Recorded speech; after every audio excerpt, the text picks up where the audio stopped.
We live in a fast-paced and hectic world where it's easy to feel overwhelmed, stressed, and out of control. How do you manage all the competing pressures without losing sense of yourself? How do you stay focused enough to not only plot a path, but follow it?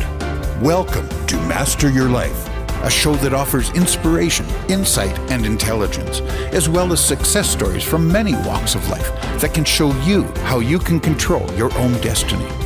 Our knowledgeable and entertaining host and her guests give practical advice that you can use every day in the quest to master your life. Now, here's your host, Leaha Mattinson. Hi, everyone, and welcome to today's show. I'm host Leaha Mattinson. And first of all, I want to say thank you to each and every one of you from wherever it is that you are joining us from this wonderful planet, for joining us for this episode of Recovery Road or Master Your Life, whichever stream you're listening to us on today. I want to invite you, if you're watching or listening to this as a podcast, to come on over to the website, masteryourlife.ca, so that you can see us today in our glorious rooms that we're all broadcasting from. Today, I've got a new background. So for those of you who come on to watch the video version, you'll notice that I'm coming, it looks like from a Motel 6, but that's not the case. The grandkids are visiting, so I've given up my office space for a couple of playpens and some other fun things. So I'm joined this week by my recurring guest, Dr. David Hardy. Dr. Dave, how are you today? Oh, fantastic. Thanks, Leaha. Perfect. And you know what, today I wanted to shift gears a bit, because Dr. Dave and I have done like lots and lots of episodes together, and we've talked about lots of neurological issues, but we really haven't talked about actually his profession per se, which is that he is a chiropractor. Dave is a fellow of the American Board of Brain Injury and Rehabilitation, and also has his, just fill in the blank here. I also have a diplomate in functional neurology from the American Chiropractic Neurology Board. Mm-hmm. So I wanted to talk with Dr. Hardy about this specifically, because there's aspects of it, for people who are trying to start businesses and doing business as entrepreneurs, and the special things that chiropractors do, and the special challenges that they have in their offices can bridge over to other professions. And then what are sort of the tips and insights that Dr. Hardy has learned and gleaned over a span of, decades of taking education and training, not just in Canada, but in the US as well. And then, what he can offer entrepreneurs in a way of, coaching to have a successful business and successful health. So we're shifting gears and talking about specifically, what are the specific challenges that chiropractors have? There's going to be multiple, and it depends where you practice as well. And having practiced both in the US and here in Canada and in different states and in different cities, I've got a pretty broad spectrum of kind of the landscape or environment there is in healthcare. And the US versus Canada, of course, there's always the debates on the healthcare systems. And of course, a lot of it is almost what I'd call propaganda, and the other is misinformation. And then there's a big dose of absolutely that's true. And the scope of healthcare in general in the US versus Canada is comparing the NFL to the CFL. And it's just so massive and big in the US. And they do have more unhealthy population in a lot of places, to be completely honest.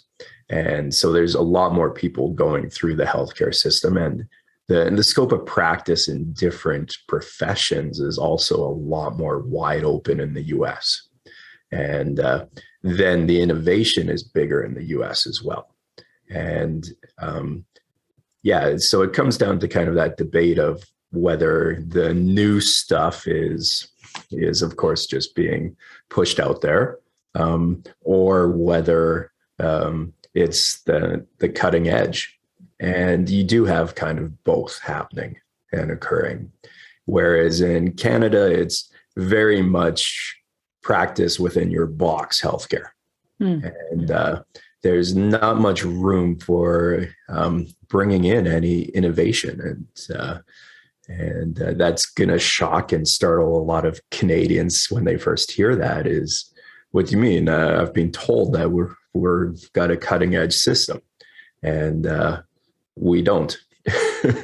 From what I've seen in the two different countries is that the innovation is happening a lot more in the US and is a lot more open practice, and especially in kind of the alternative health fields, and less so in Canada. And anyone who goes out of their way to get more information, more knowledge, and more expertise really is punished by the system in Canada. And not necessarily directly from boards or anything, but maybe a little bit here and there. But mainly kind of economically, is that you're not able to bring in new systems and new ways of doing things because it is kind of so restricted, and just it's more cash based versus insurance based at that point in time. And that's kind of the difference in the models too, is that the US system, more people are used to spending out of pocket for healthcare. And in Canada, of course, they're not used to that as much, and they're used to more government-based funding or insurance-based, and then a little bit out of pocket here and there. And one of the other kind of really interesting things, and this will get the Canadian heartstrings going after I've kind of just said the system isn't working here as well, is that when I was in the US, any of the innovative fields, whether it was in functional neurology, functional medicine, or even the handful of talks or seminars I went to on stem cells, is that you would always run into a lot of Canadians in these innovative fields. So Canadian practitioners and doctors and healthcare providers always seem to be in the US in these innovative fields. So yeah, we do have a really well-educated workforce. And that is kind of one of the things that draws a lot of the doctors and practitioners down to the US, is that they're able to kind of really be able to niche out and dive into these innovative fields. And I guess that's also part of the brain drain that occurs with Canadians and how well educated our society is here. Right. Yes. And that speaks volumes to me. I just think because I've been outside of the healthcare system for quite a number of years, paying out of pocket for my own stuff, because in the HD Huntington's world, right. You're not given any money for anything. So you're told, just, fend for yourself. Good luck. Come back when you're symptomatic. So I was really and there lucky, are a lot of people that are falling in the cracks that way, because when we talk about innovation, we're talking about basically treating a lot of the conditions that are starting to really, really grow in population size. Let's talk about those conditions. Yeah. So what are chiropractors seeing in terms of conditions in North America? And if you can break it down a little bit between Canada, US, because you did mention that Canadians are generally more healthy. I wonder if that's changing. Yep. It is. Yeah. Yeah. And it's changing globally as well.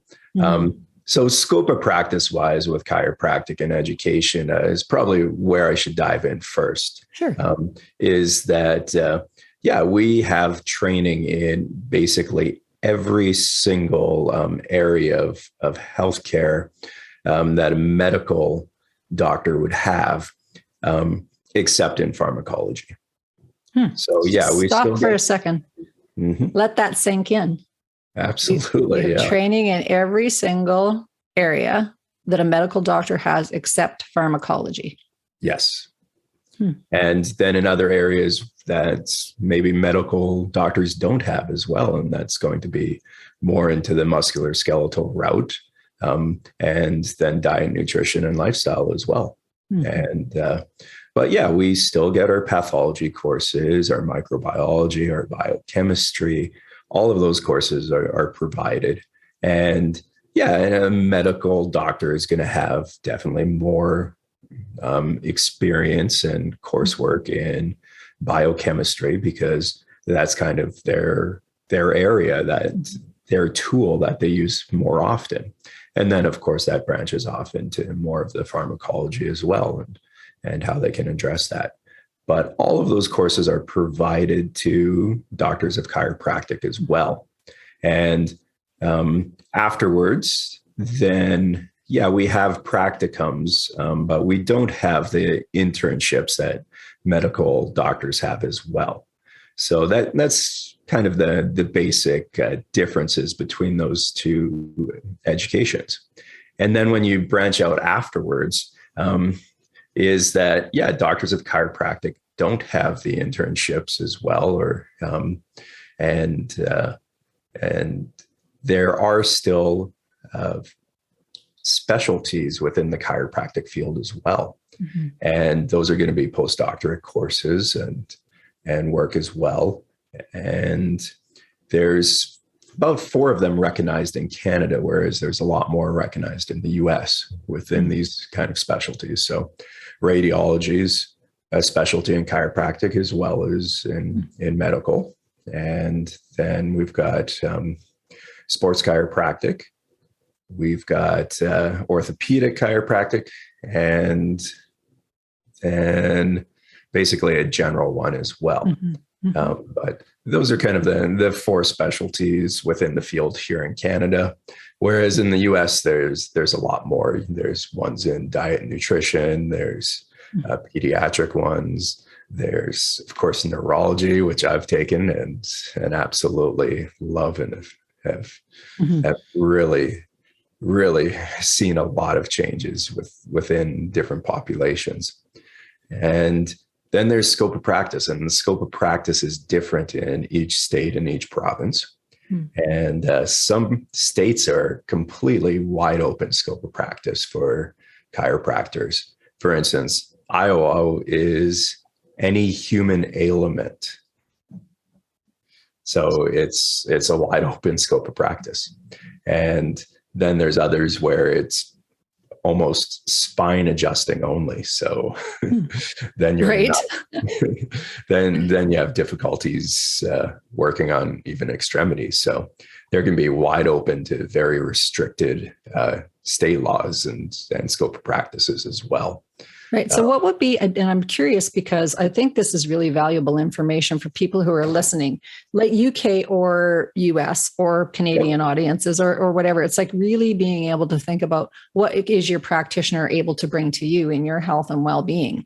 And that's big, right? Right. Yeah. And where do you want to go? So people would go, I can't believe that you drive so far, Leaha, for going to treatments for yourself for things. And I go, I can't believe you don't.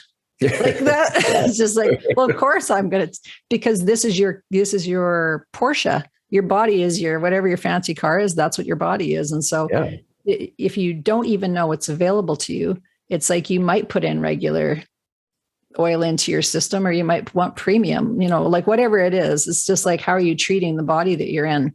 And so if you don't even know what's available to you, how can you possibly seek it? And some people are willing to drive. So if you're willing to drive to Iowa, or you're willing to drive to wherever, knowing where these practitioners actually are can help to alleviate and bring you really vibrant health. But if you don't even know what's available to you, or when you get into school for chiropractic, if you don't know where you can actually work freely, that can be very high cost, So I know I'm asking you guys to really put on your thinking caps about holding the context for both things, that you're a patient or a customer receiving treatment from a practitioner, or you're a practitioner, so so it's a pretty high level conversation. I understand that. We might try to follow along because I do want you thinking about that. So it's like, who are the practitioners that you're supporting? Do you understand what you're even handcuffed by in the province or state that you live in? And do you know how to seek external practitioners or treatments do you know how to even know what's available to you? And if you don't, then stay tuned for the show, because we're going to keep talking about this. Like, what is even available? Did you know that you could go for pediatric chiropractic? My daughter went when she was pregnant with her second babe, and her first baby, and that was a really good experience, and helped with keeping things going along in the progression of labor. So, that practitioner was in Red Deer, where you actually are at, Dave. Okay. But her 2 other pregnancies have been up in Edmonton, so she hasn't gone back to that practitioner. But just even knowing that it was available at the time, right? And it's not to say that there aren't practitioners or chiropractors who have taken extra coursework and have that extra knowledge in Canada. It's that it's not recognized. And then it's kind of word of mouth that, this practitioner is really good in this area. And then, of course, it comes down to practitioners who are taking a lot of coursework, which is not cheap. Right. And then not having that recognition also kind of goes into fees, that to get reimbursed for what you've put into your education isn't going to be a good return on investment. And that's the harsh reality of any business. And of course, individual practitioners are business people as well. And that becomes a big stumbling block and hurdle.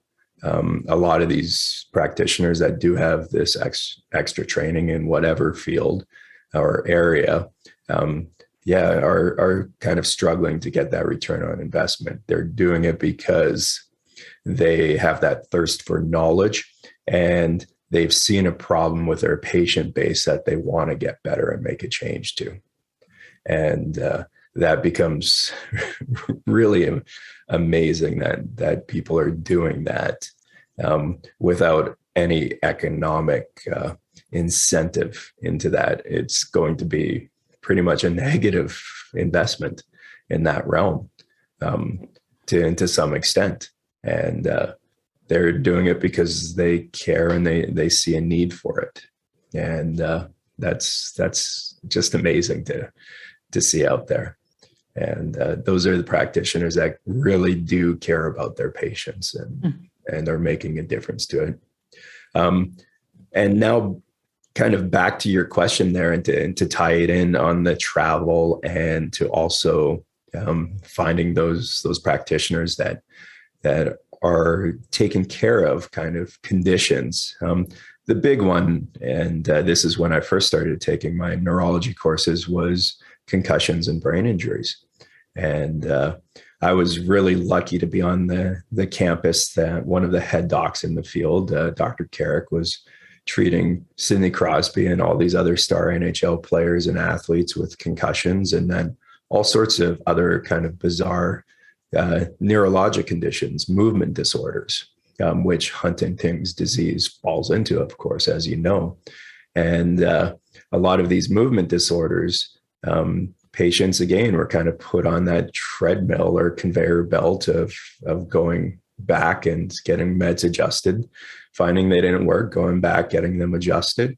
And then he's really developed this reputation globally as being able to make a lot of changes in both concussions and movement disorders. And kind of both of them are related because they affect a lot of the same areas of the brain. And that's kind of how they're put together that way. So there's those realms. So a lot of kind of these neurologic conditions that medications don't work for are one of these populations. And of course, we're seeing increases in all sorts of neurologic conditions. And then, of course, concussions and brain injuries happen quite commonly. And this has been another underserved base of the population. And then when I branched out too into a lot of the diet, nutrition, and the functional medicine side of things, then it became people with, of course, diabetes being a big one, but a lot of autoimmune disorders, thyroid, and then, of course, neurologic conditions that sort of fall into the metabolic side as well, such as Lyme's disease and MS, and then of course there's so many more just popping up all the time. PANDAS, which is pediatric, basically disorder followed by a viral infection, usually strep. So there's all these conditions that are starting to increase, and autoimmunity is a huge one. And we're starting to see, of course, that the brain is really this heavily metabolically mediated organ as well. Mm-hmm. So anything that affects the immune system is going to affect brain function as well. And a lot of the modalities that stimulate the brain kind of help to calm down some of the immunity side of it as well. And that relationship, of course, is very complex. Mm-hmm. And this kind of leads into, is that more anecdotal, or can we apply this to a huge patient population? And research-wise, it's difficult because each person, each brain, each nervous system is so unique and different that that's the way kind of these specialties and areas have been taught, is to recognize the mechanisms and sort of have that roadmap of how the system works, so that then you can navigate a person who's struggling through it better, versus just here's a symptom, here's something to take for it. And that side, of course, we've seen just doesn't work with these populations that continue to grow in size and that are underserved. Right. And so those populations are growing like exponentially. Millions and millions of people are struggling and suffering. So is one of the biggest problems for chiropractors, or really anybody in, I hate to say alternative medicine because that's not really what I mean, right, but so physiotherapists, acupuncturists, naturopaths, is one of their big problems that their offices are just exploding with people who are sick? I think too, and it would be the cases that they're not responding as well to their regular modalities or strategies. And that becomes very difficult for all these practitioners, is that, okay, well, yeah, you've got a sprained ankle, but you're taking 10 times as long to heal from it. And yeah, you've seen everybody else. So, yeah, we just don't know why you're not healing. And then, well, if you had kind of the knowledge of the system and mechanisms, then you'd realize that there's probably something going on with the metabolic immune system that is causing that person not to heal. And that's kind of overlooked. And these immune dysregulations are starting to increase so much. Kind of like what we saw with diabetes. Mm-hmm. Type 2 diabetes used to be called adult onset diabetes. And then we started to see more of that. And then we started to see it creep into younger and younger age groups. And now it's just rampant in society. And we're starting to see that with these immune dysregulations. There's more and more names of different conditions popping up almost daily on this. And all of that affects healing. Mm-hmm. And there's different parts of the immune system and different functions to it.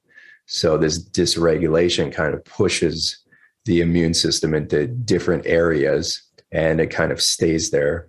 And other areas of that immune function are kind of ignored.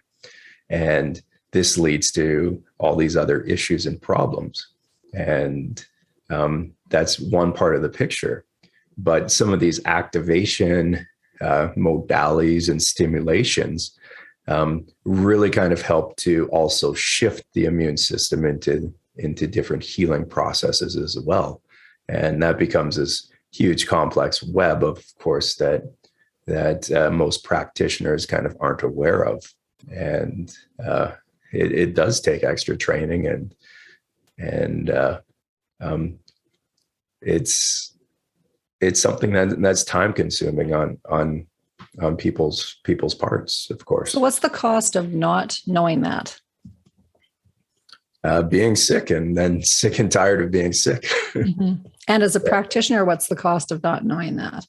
Of not knowing that there's these other subtleties? Not being able to help the patients in front of you.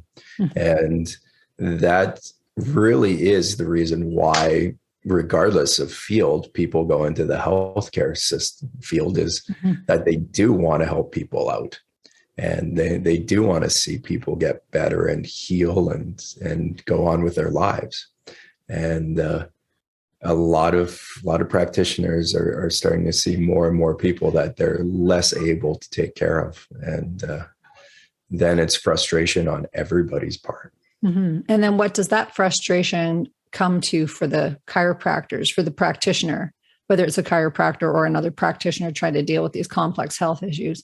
And, time and time again, not being successful, not healing, which is why they got into it in the first place. You feel trapped in the system you're in. And even with extra knowledge and everything, it's okay, how much time can I take to explain this? And then is there going to be follow through? Mm-hmm. And then, of course, there's how to keep the practice alive and functioning as a business on top of that. And that becomes a huge struggle. Mm-hmm. So it is kind of, okay, well, stick to the regular way that people get reimbursed and move on with your day. And you're going to see that patient more often. You're going to give them some relief, hopefully. But they're always going to be struggling because of it. And it hurts everyone, to be honest, and to see that. Mm-hmm. And there definitely needs to be a shift in how we take care of people and how the system runs. And we know that. Mm-hmm. Right. Yeah. And it wears on a person's conscience when you know that you have stuff that can actually help people, but you somehow can't get it to them also. Exactly. Yes. Yeah, that's a big one.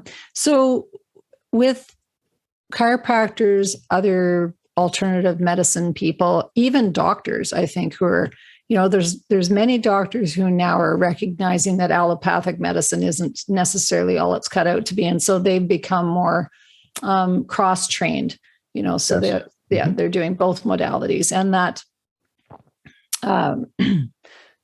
they're trying to find ways to help people to be well that are less invasive and more self initiated. So for example, one that's really clear to me is physiotherapists. You go to see a physiotherapist, they give you a little list of exercises to do. You go home and do those, and then you come back to the physiotherapist.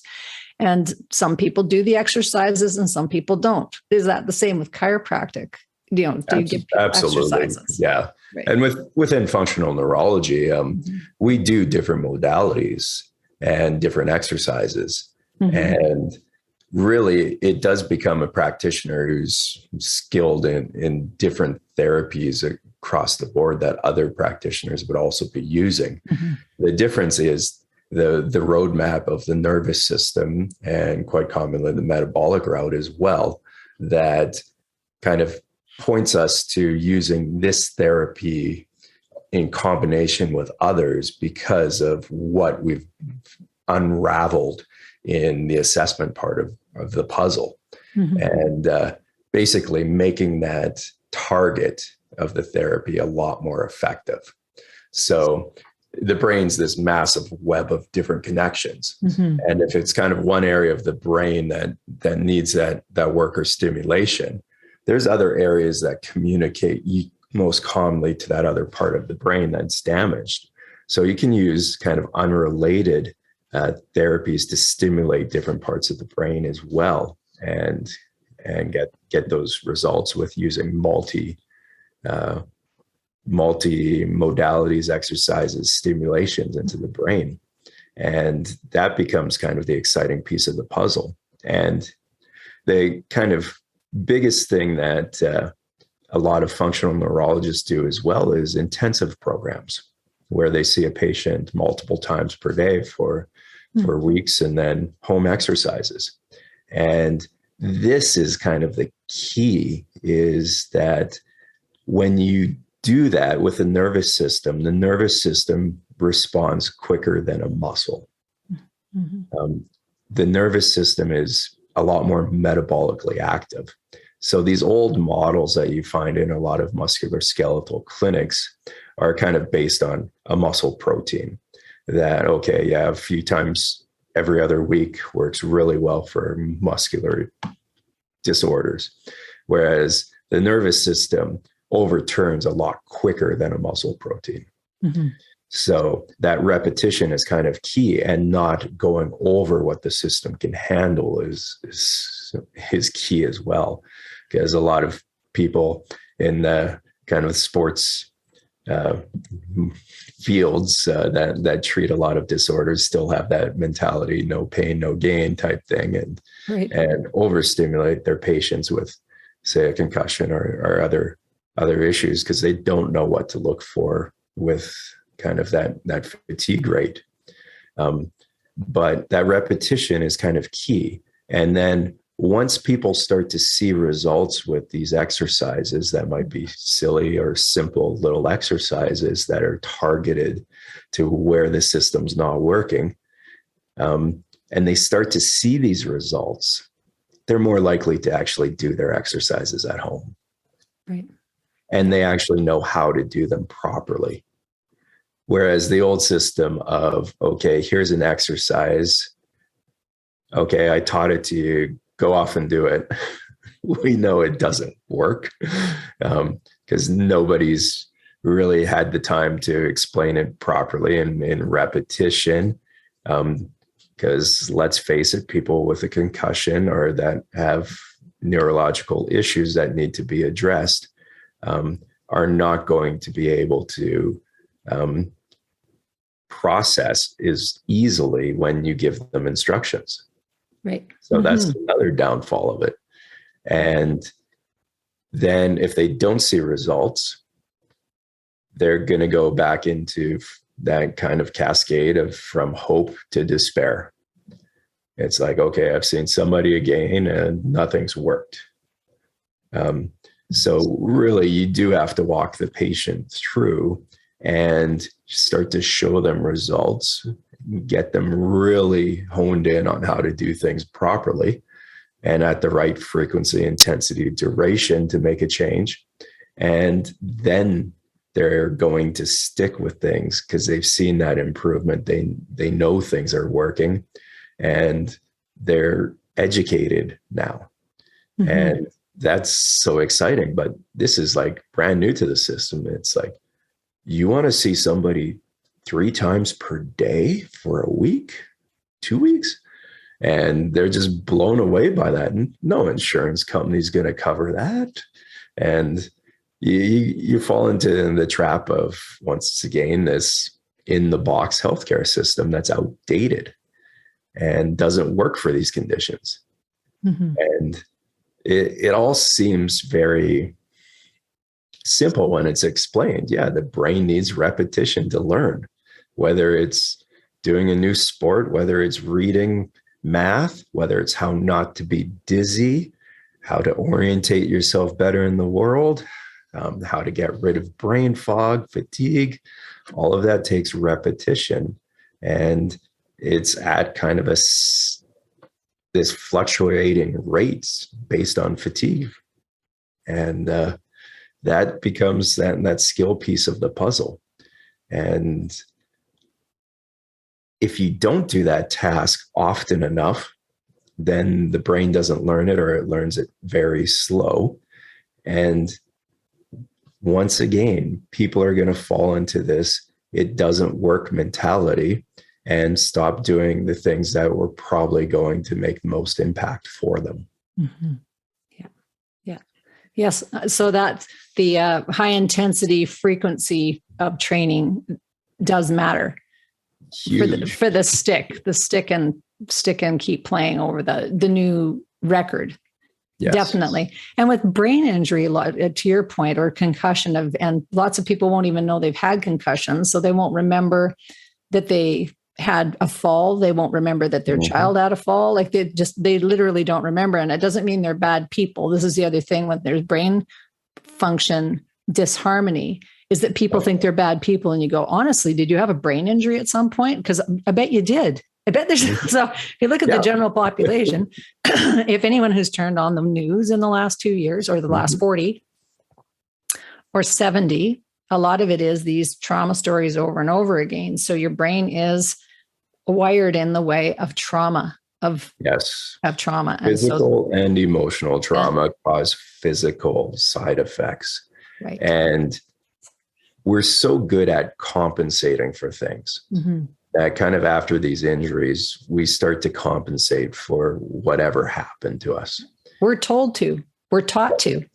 So we're good at it because we've been taught to do it. Rub some dirt in it. Keep on going.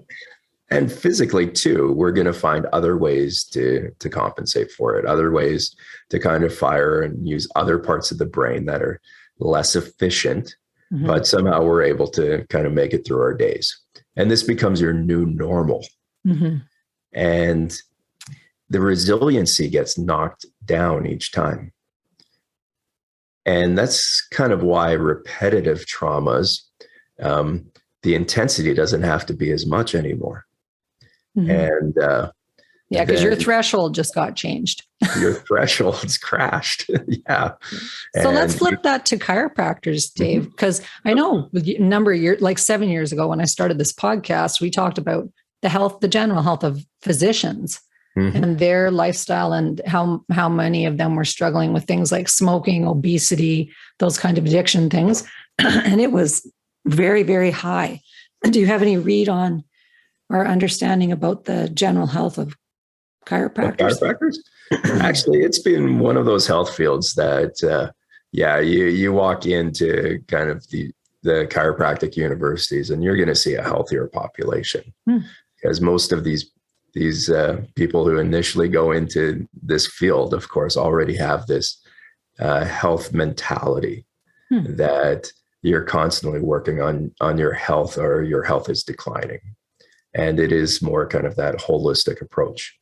And that's not to say that there isn't, of course, health style issues in the chiropractic field. I'm saying kind of in general, if you took a chiropractic university and compared it to a regular university, you're going to find a lot more healthy people in that chiropractic population. Now, as far as sitting through hours and hours of lectures and everything else and the stress of all the examinations, none of that's good for your health. And you're going to see health decline in any professional program as people go through it.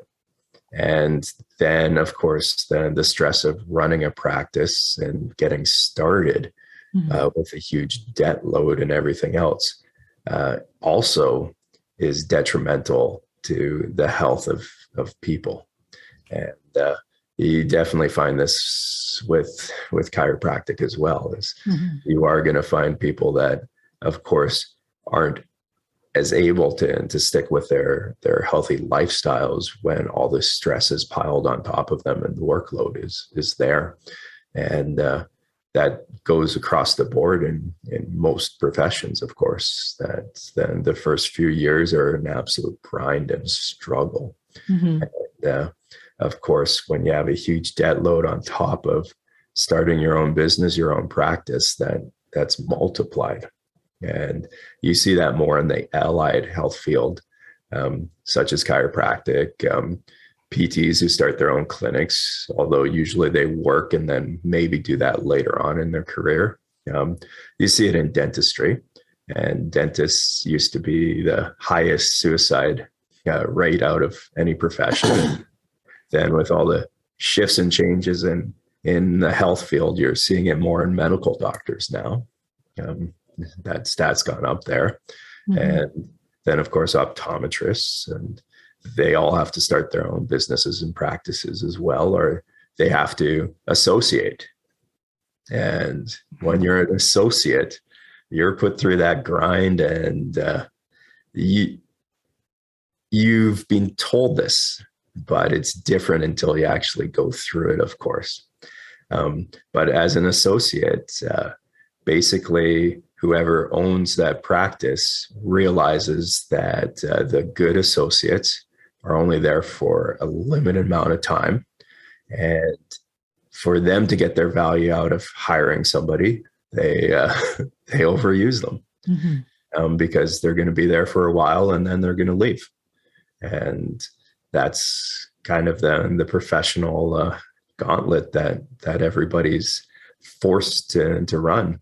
And it's the stress of either starting up your own practice right away and hearing crickets as you try to build it, or being basically whipped to death by somebody you're associating for, and then the added debt load on top of everything. And yeah, it is a struggle. It's a grind for people, and of course, it's all kind of glamorized, but this is the harsh reality. And yeah, you can be told that as much as you want, and or as much as other people are willing to say it, and you're still going to be drawn to this field of helping people. Right. And, then you're going to realize and feel the stress and pressures that you were told, but you probably didn't realize that it would be to this extent. So that's once again the harsh reality of the professional world. Yeah, it's the harsh reality of life. I think that we've been sold a song and dance. Life is going to be easy and it's all going to be great. And the truth is, when you're doing anything that requires you to be responsible, it is work. Oh, absolutely. Yep. So this whole everything is effortless. That's such a false doctrine. Everything is effortless. Too long is effortless. At one point, I still have to stand up to do it. I still have to do the 20 minutes or a half an hour, whatever therapies that you're doing, so whether you're using frequency devices or you're going, whatever you're doing, training at the gym, doing your chiro treatments, whatever it is, it's work. You actually have to get to the appointments. You have to do the exercises. Oh, absolutely. Yeah. And like during classes, I remembered some days I was in a desk so long that by the end of the day, I felt jet lagged. Yeah. And that was kind of the study gauntlet.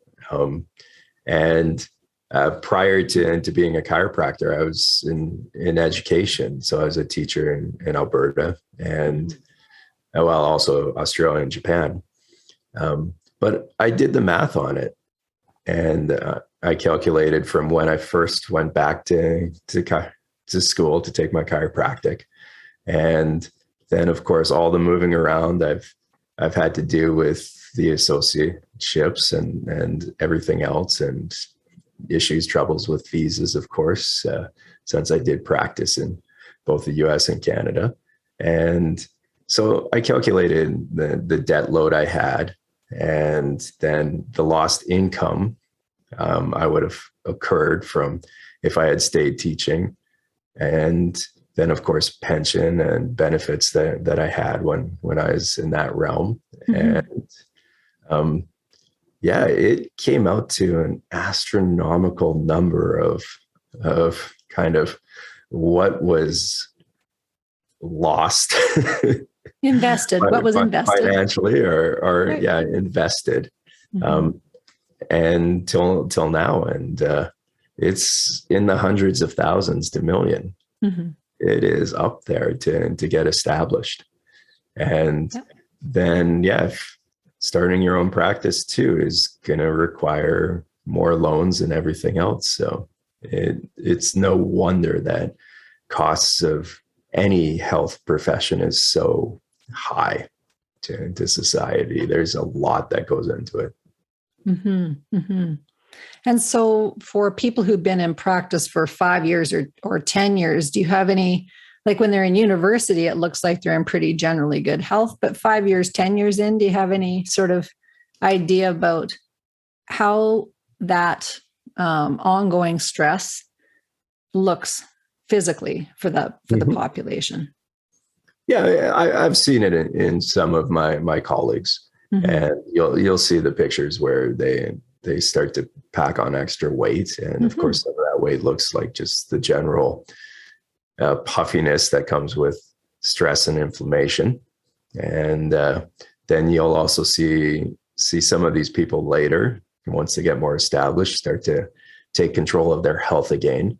Right. So this is kind of that natural cycle that we see in a lot of people in under stressful conditions, is their health deteriorates, and then they come back and make changes to their health. But in some individuals, that resiliency is a lot less. So they may not come back as well. Or the damage, of course, accumulates. And then we see that later with chronic health diseases as well. So that happens in every single area of society. But also, of course, in fields where people are a lot more health conscious, and of course have a lot more knowledge in all of these systems. And then there are the ones that really do realize and make a commitment that, yeah, my health determines everything else in my life. So whether I build up slowly or anything else, that I still need to concentrate on my health, how I eat, and some people handle it a lot better then. And I think there's probably a lot higher percentage of that in these health fields that are dedicated to health longevity and really do have that approach. Yeah. And of course, chiropractic being one that definitely has that. And yeah, you do see it in other health fields as well, though. So I want to challenge you a little bit. I don't, because I think that it's like not the natural progression. I think that we've become so unnatural that it is what we see in people, is that they become some people become, a little bit offside in their health. And then some people become really offside in their health and get very complex health issues, but it's actually not natural. It's what's become normalized.